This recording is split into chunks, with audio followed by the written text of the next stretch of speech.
and welcome to a new edition of Business Insider. I'm your host for tonight, Mohamed, and tonight we'll continue to talk about the Iran war effect, the effect of the U.S.-Israeli war on Iran, on the local economy here in Egypt, on the regional economy in the Middle East and globally.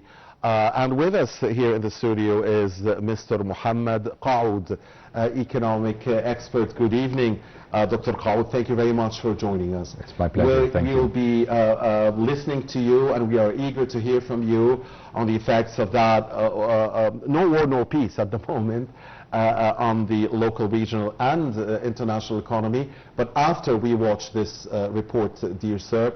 So, ladies and gentlemen, please stay with us. We'll be back with our distinguished guests with us here in the studio, and we'll start our Q&A session after watching this report on the episode's main topic. Please stay with us.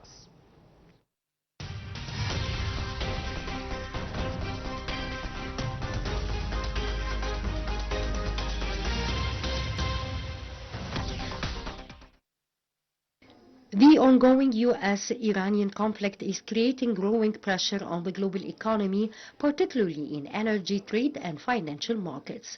Rising tensions around the Strait of Hormuz, one of the world's most critical oil shipping routes, have pushed global oil and gas prices higher, increasing fears of inflation and slower economic growth worldwide. Analysts warn that disruption in Gulf energy supplies could trigger a new wave of global stagnation, combining weak growth with soaring prices. The conflict has also severely affected international supply chains and maritime trade. Shipping and insurance costs have surged as companies seek safer routes away from conflict zones, while airlines are facing rising fuel expenses and reduced regional operations. Food prices are also expected to climb because higher energy costs directly impact transportation, fertilizers, and agricultural production. Many energy importing countries is closely monitoring the crisis due to its possible impact on the fuel imports, inflation rates, and Suez Canal revenues. Prolonged instability could place additional burdens on developing economies already struggling with global market volatility.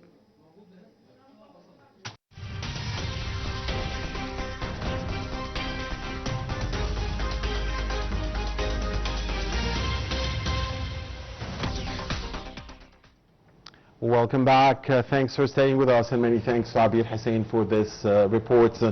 We are here with Mr. Mohamed Kaoud, the economic expert. Mr. Kaoud, because the Iran war, or the no war, no peace situation between the United States and Iran is the main driver and the main cause and the main reason affecting the local, regional, and international economy, mostly in a negative way. I want to start by talking politics before we go into the economics of things. Where do we stand at the moment? There is a sense that we are running around in circles. There is a sense that we're back to square one. There is a sense that we're back to, the ultimatums. Remember Mr. Trump warning Iran that it will be hit hard, the energy infrastructure and so on, and the fear of reaching the point of no return if Iran does follow through with its threats and retaliates against Arab Gulf countries and the key energy infrastructure there. Are we indeed running in circles? Are we indeed back to square one? And are we indeed approaching the point of no return, especially after the failure of any progress and the talks between the two sides, and after Mr. Trump said the ceasefire is on life support? These are his words. Where are we? So basically I would say we are not going into circles. Nevertheless, there is a strong effort being taken at the moment to try to reach the ceasefire situation, and to start reaching resolutions. So we have seen, like President Sisi, his trip to the UAE was to send a message as well that now we cannot wait long. Like the amount of subsidies on the petroleum that has been coming to support the region or the international market more or less would run out in the next, I would say, 6 to 8 weeks. So yes, they are trying to replenish the reserve. A lot of effort is being put over there, but we will reach a level that we cannot last for long. And if we start getting closer to this point, you will see the barrel going to $200 per barrel. So, and if we got to this level, it will impact directly the inflation rates, which we are currently higher than more or less. You don't want to talk politics, obviously. I mean, you went into the economics right away. Just wanted to ask you, first of all, we'll go to the economy and the economics of things, but first of all, where do you think we're heading? Are we heading towards the point of no return, America hitting, Iran replying, everything spiraling out of control, or are we still in the phase where negotiations, mediation could eventually have a chance, especially that there is a key visit now for the U.S. President in Beijing, and China is a key player and has a huge influence on Iran. I would say there will be a compromisation very time soon. So we cannot continue in the same way. And even Iran wouldn't have enough resources to keep going this way. So with the support of the Arab countries, together with Egypt, and as well from the other side as well, you have Israel and the United States. There is no way. So we must reach an agreement. It's otherwise the whole region will be affected. Obviously, the Arab Gulf countries, and especially countries like Saudi Arabia and Qatar, Oman and others, obviously they too want to see a de-escalation of the situation. I mean, Saudi Arabia is mediating as well, and Qatar, along of course with Egypt and Turkey, and of course the efforts are led by Pakistan. But obviously the Arab Gulf countries too, they want this situation to be brought under control because they too are hurting. Absolutely, yeah. They are hurting politically and economically. So that's why they must put all resources in order to go into one direction. And what happened in the region has proved that there are only a couple of players that they are controlling the whole region, politically wise. So not everyone is assumed to be playing like a major role into the foreign policy and into politics. No, the war has proven that only literally 2-3 players are the only one in the market leading all the ships in the Middle East. So no matter whose interest is what and who's supporting which party, there has to be reaching again, because every now it has proven that no one has any resilience over here. But amazingly, when Mr. Trump, and I'm going to leave politics after that question, and we're going to the economy. Amazingly, when he was asked very recently about whether the inflation in the United States or the hike in gasoline prices and so is a factor in his decisions regarding the Iran situation, he said no, it's not a factor. I mean, I don't know if we should believe him or not. I don't know what this answer will do to his party in the November elections, the Congress elections, but obviously because he believes, or at least he says, that the supreme goal of disallowing Iran possessing a nuclear weapon is is a very important goal, and that any cost next to it is merely nothing. So this is a dangerous situation, and the Iranians will not surrender. So they will not surrender, but they are there to reach an agreement. So they will keep fighting until they get to the point that they feel satisfied, and it has to be a win-win situation. With President Trump is very different as well. He has one of these, probably he has the highest reserve of fuel on a global level. Before the Iranian war, he had the petroleum, or in a way or another he controlled Venezuela. So it's very different. He has a reserve. He knows where he can shift all the conglomerates from the U.S., where he can get his backup, how he can control the crude oil. We see a lot of things happening as well with the OPEC. So the whole fundamentals are being changed at the moment. So, and as we mentioned as well, it's very few players that are over there trying to control the game. Can you name them? No. Okay. Economy now. Yeah. So let's start here at home. How do you see the effect of the war, or the current situation, the stalemate, the no war, no peace? Only God knows for how long this will remain. The situation in the Hormuz Strait, the very little traffic that is passing by, How is it affecting the Egyptian economy at large?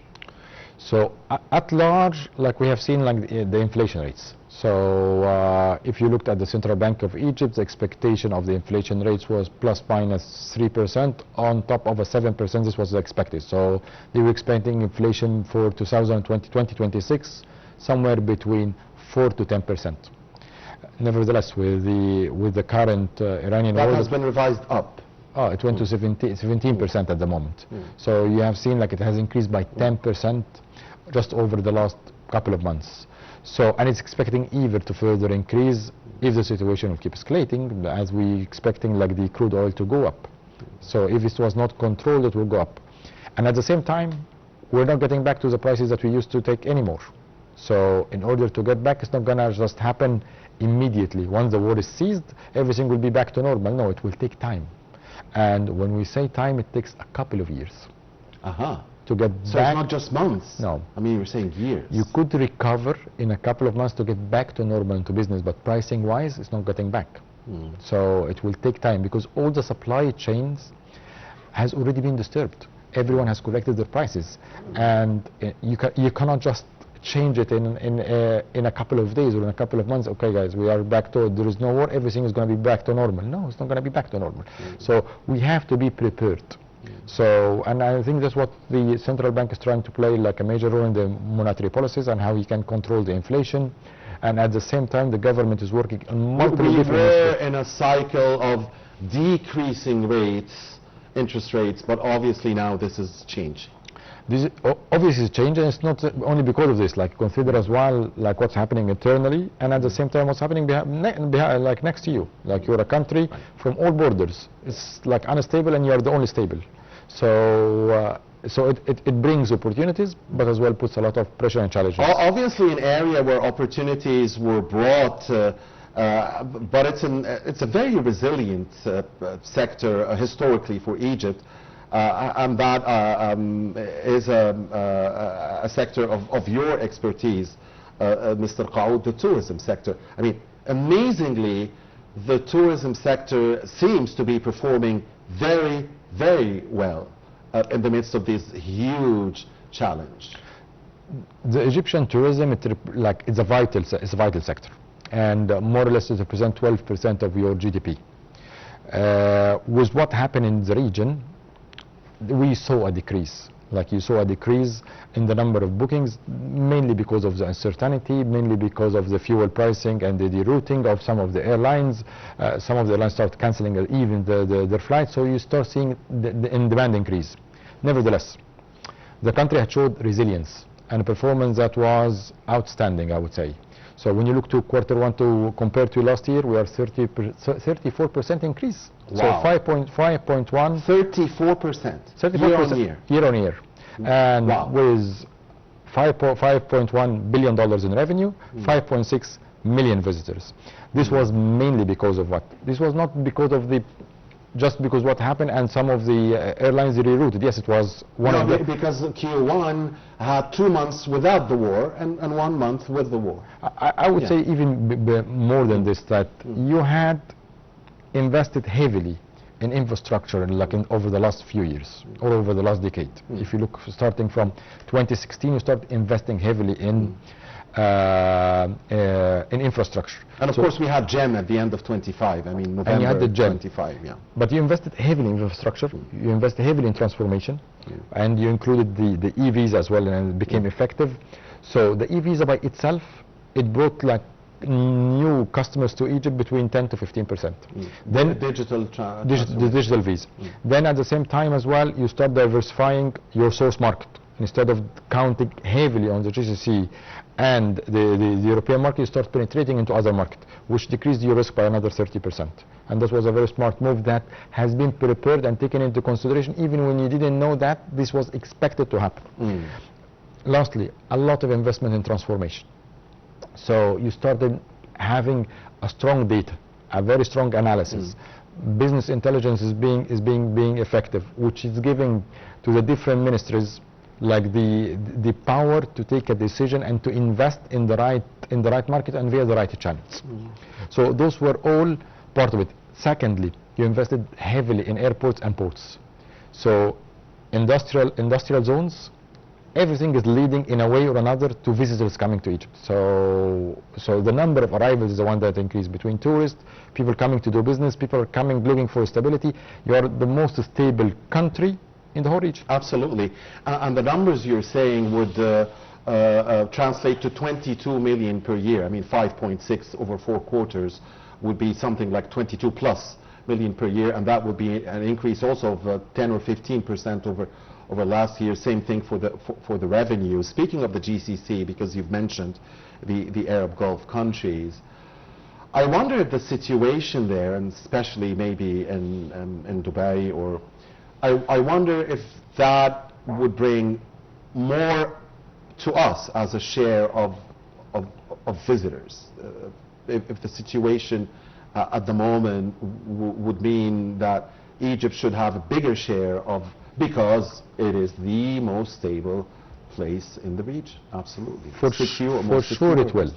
So, and because of 2 reasons. Firstly, now everyone realizes that Egypt is a hub, because of its security. Hub.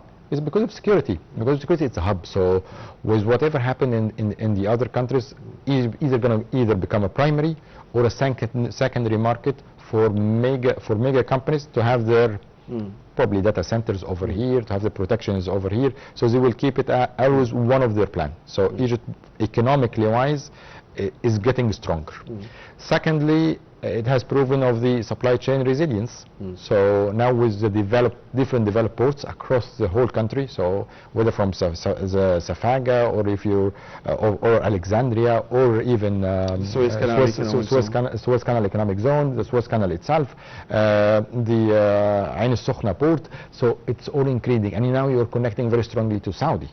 So I was just going to ask you about that. So for sure you're now connecting Saudi. So even the situation in Hormuz, in the mid and long term, this could be a plus for Egypt.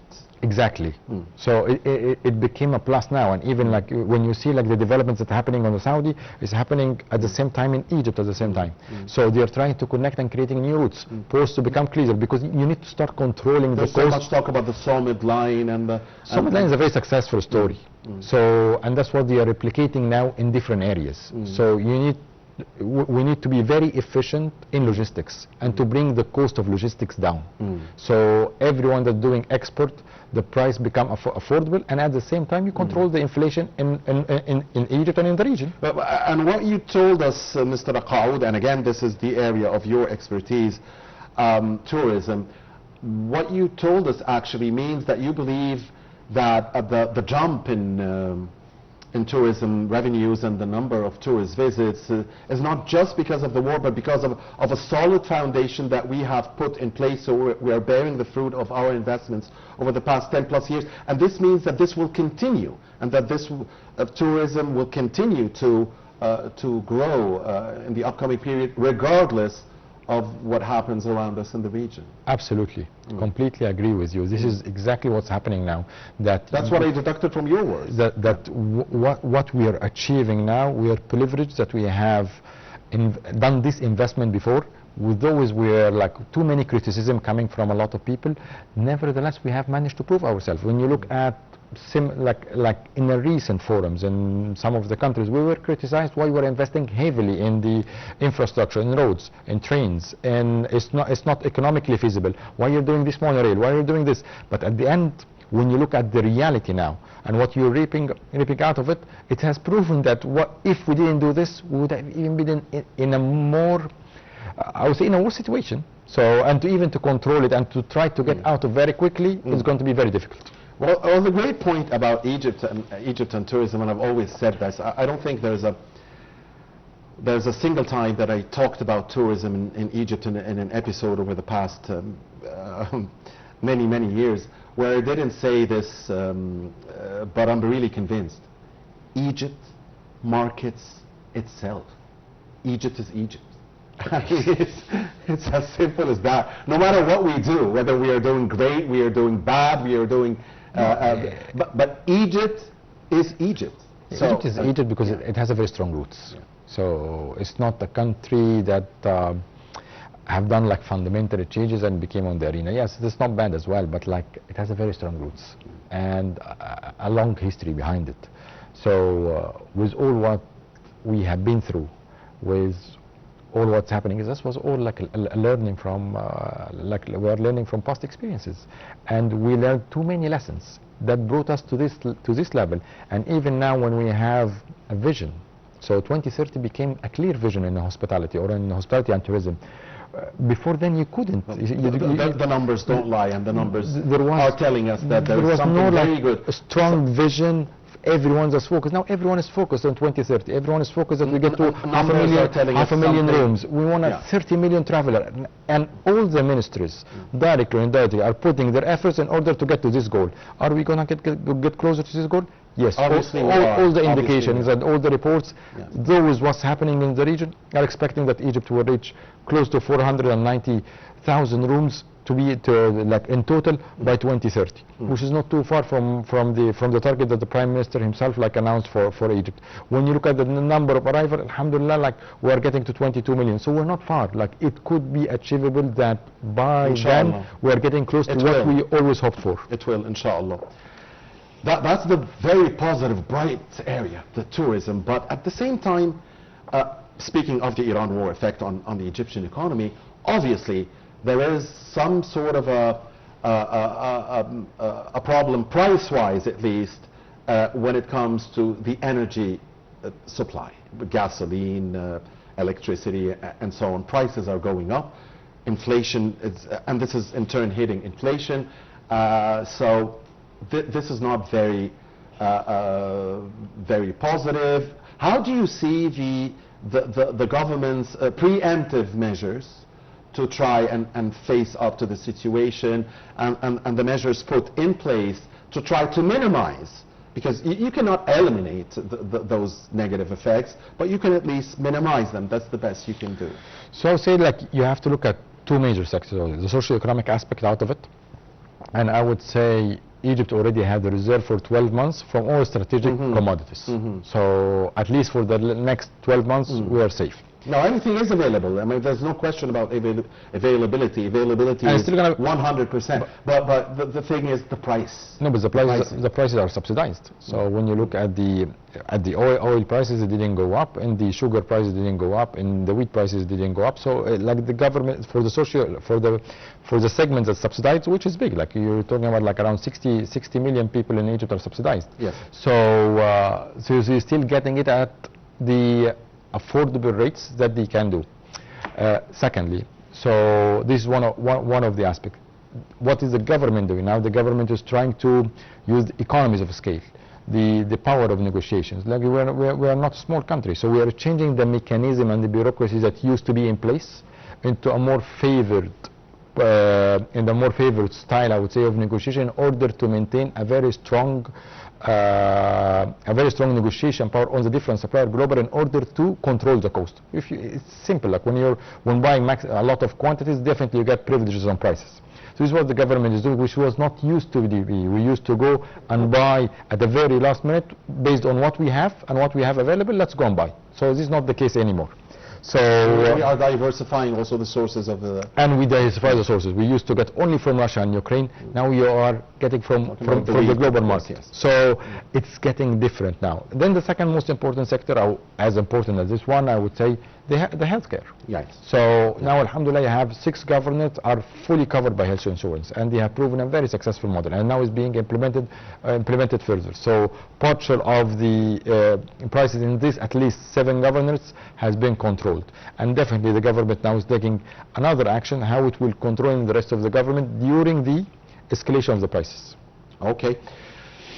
Now, regionally, I mean, the entire region is facing problems. Even the rich Arab Gulf countries. I mean, they are not exporting as much oil and gas as they would like to, and the supply chain routes have been negatively affected. So there is a problem in trading and some basic commodities reaching. And in poorer areas, especially in Africa, and especially in areas of conflict like Sudan or elsewhere, I mean, the situation is even worse, and the humanitarian crisis is being magnified. So, and again, the fertilizers issue is very important because Strait of Hormuz carries, like, if I remember correctly, something like 30% of the world's fertilizers, and this is affecting food prices. So, how do you see the regional economy dealing with the Hormuz situation and the war, or no peace situation?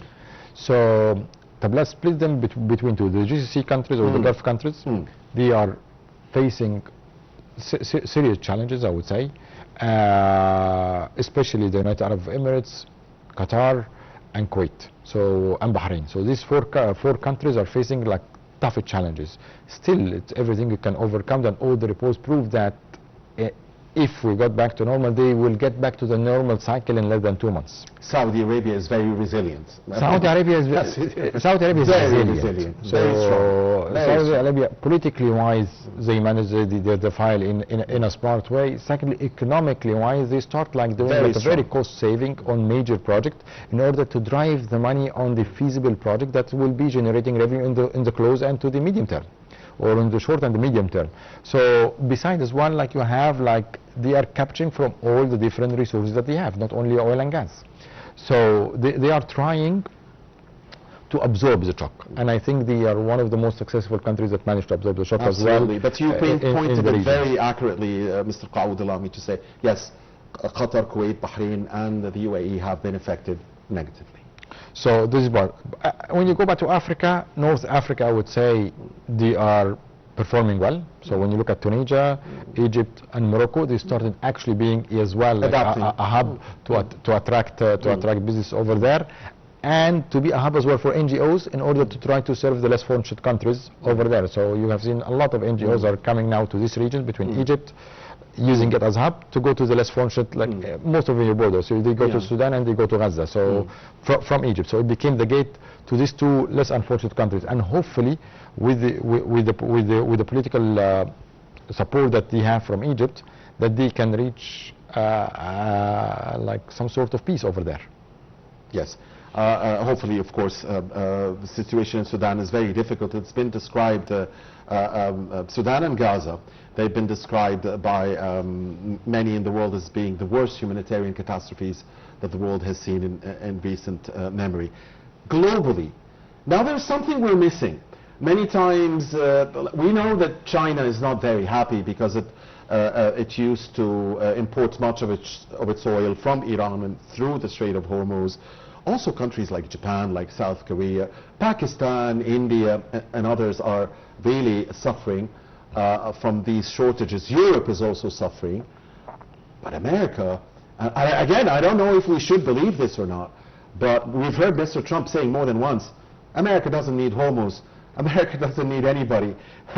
So obviously, the U.S. is suffering much, much, much less than the rest. The U.S. is suffering of the world. Like whether the president is convinced he's suffering or not, that's probably a personal opinion of his. But like, is it suffering? For sure, the country is suffering, and for sure, a lot of people in the U.S. are already suffering. So, and can they continue sustain this one? I don't think so. So I personally don't think so that they can sustain this one. So it could be even coming that pressure coming from the street on the president and the senator that you need to start interfering in order to control it. It's not for the benefit of anyone. Are the Russians at least benefiting? I mean, who's benefiting from this?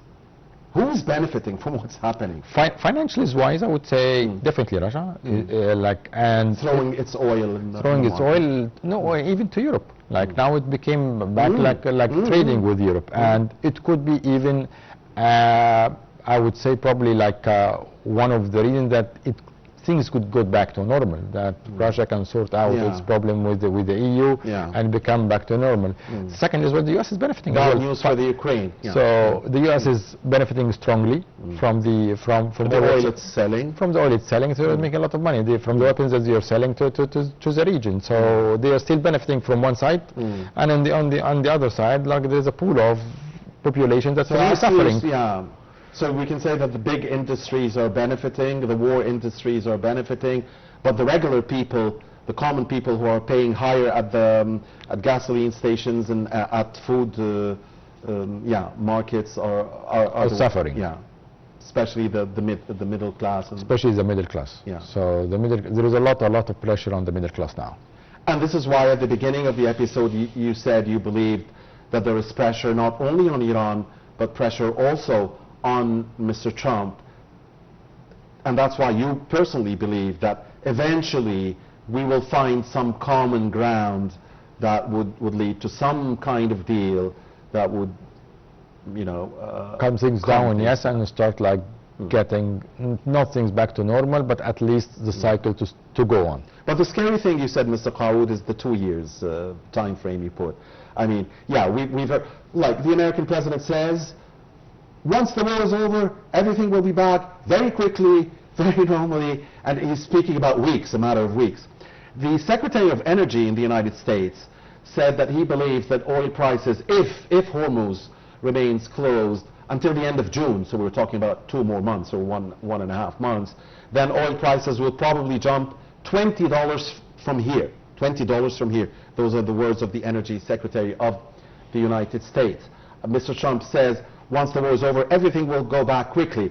Some analysts say, and by the way, Mr. Birol, the Secretary General of the IEA, the International Energy Agency, says that it will take at least 6 months, for things to go back to normal. But Mr. Kaoud, you're telling us 2 years. That's the scariest thing I have heard tonight. No, I wouldn't expect it will happen in 6 months. Like, yes, prices of oil can go down based on supply and demand, but like for the food supply chain to get back, no, it will take time. For sure, it will take time.